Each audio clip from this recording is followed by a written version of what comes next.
Let's say we had 10 phrases on this page that say web design is a piece of cake. And we wanted 9 of these phrases to be blue and only 1 to be red.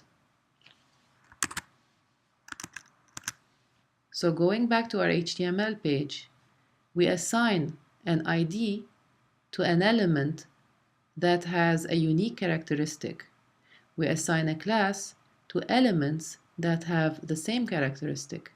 So if I get rid of this third P, for example, and take this second P and paste it 8 more times, 1, 2, 3, 4, 5, 6, 7, 8. In total, I have 10 phrases that say web design is a piece of cake. 9 of these phrases have the class color2, but only 1 has the ID color1. Let's save this and refresh the page. Okay, so all 9 became blue, but only 1 became red. And all 9 became blue because they all have the same class. And the class has the value color2, and color2 is assigned the color blue in style.css. Finally, let's work with another element. So after that span, I want to insert a new element called image, which is also an inline element. Actually, it's a block inline element, but we'll discuss what a block inline element is later. And obviously, so this is the image element. The thing with the image element is that it's self-closing. So we opened the P element and we closed it.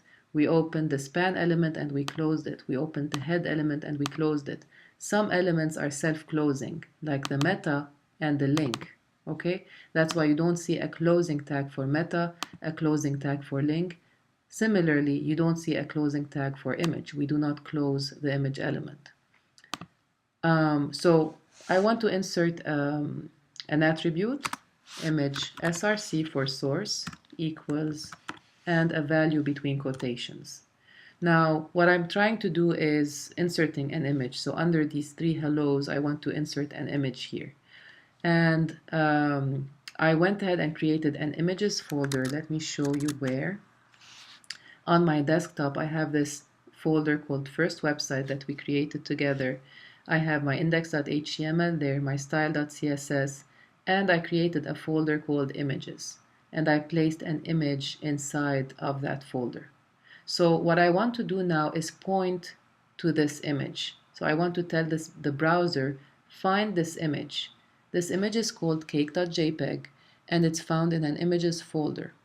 So to get to this image, I should write the proper path.